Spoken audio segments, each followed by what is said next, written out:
I'm Yao Liu, and it's my pleasure to present best practices for ocular telehealth in the US and engaging stakeholders. These are our funders. We'll briefly discuss principles and resources for ocular telehealth best practices in the US. Then we'll talk about the importance of implementation science for increasing adoption. Finally, we'll walk through a few examples of engaging stakeholders to sustain effectiveness. We recently published the third edition of the American Telemedicine Association Guidelines for Diabetic Retinopathy. This includes new sections addressing areas such as glaucoma, ROP, and artificial intelligence. Key principles include guidelines for technical components such as camera hardware and image storage, validation of imaging protocols, and quality assurance. There's also information on training, regulatory issues, and billing. To complement this reference, our research team put together a quick start guide. The free EyeSight online toolkit provides a step-by-step approach for launching and sustaining effective primary care-based teleretinal screening. While the focus is on diabetic retinopathy, the implementation considerations can be applied to a wide variety of ocular telehealth programs. In response to the COVID-19 pandemic, many resources are also available for providing virtual eye care.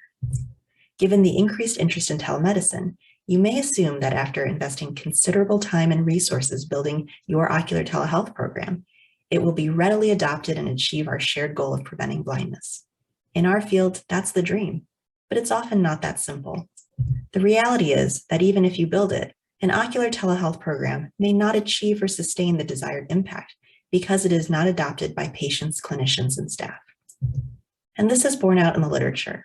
A randomized controlled trial compared telemedicine versus traditional in-person diabetic eye screening. Despite an initial increase, improved screening rates were not sustained after just 18 months. Screening rates did not exceed 55%, even when telemedicine was offered at no cost to patients in both study arms.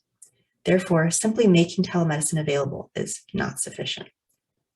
The field of implementation science tackles the challenge of how to bring evidence-based interventions, such as teleretinal screening, into daily routine practice. Key concepts include the intervention itself, the context surrounding the intervention, such as reimbursement and regulatory considerations, its recipients, such as patients and clinical personnel, and facilitating its integration into routine workflows. We adapted an established healthcare quality improvement framework using implementation science to create EyeSight, Implementation for Sustained Impact in Teleophthalmology. EyeSight provides a coach-led process for engaging primary care personnel to integrate teleretinal screening into their daily workflows. EyeSight sustained increased screening rates to the top quartile nationally for over 2 years when piloted at a rural federally qualified health center. As mentioned earlier, a core concept in implementation science is engaging key stakeholders. This involves engaging those needed to allocate organizational resources, as well as those affected by and directly participating in the program. We will use the example of primary care-based teleretinal screening to illustrate some important points. First, let's talk about patients. Many of the same barriers to traditional eye screening, such as patient education, cost, and convenience, still must be considered in teleretinal screening. Notably, a primary care provider's endorsement is the strongest factor influencing patients to obtain screening. Patient testimonials and stories can also be persuasive. Such patient stories are also persuasive for primary care providers and staff and form an important complement to quantitative data on teleretinal screening. Given their busy schedules, using regularly scheduled staff meetings to educate and obtain input, as well as identifying clinical champions and making the telehealth program easy to use, can be highly valuable for sustaining effectiveness. Teleretinal screening increases the number of patients brought into care given the substantial burden of undetected eye conditions. It is critical to partner with local eye care providers to provide comprehensive management for ocular conditions identified by the telehealth program. Finally, high-level health system leaders, such as chief medical officers, are important decision makers for allocating resources.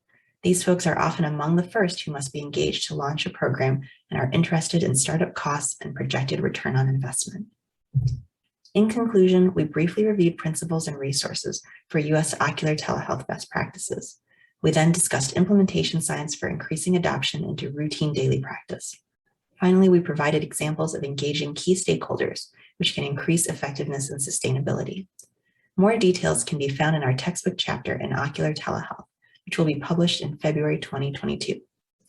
We are fortunate to live in an era where ocular telehealth is ripe for widespread implementation and adoption to increase access to high-quality eye care worldwide. Together, we can make our dreams into a reality.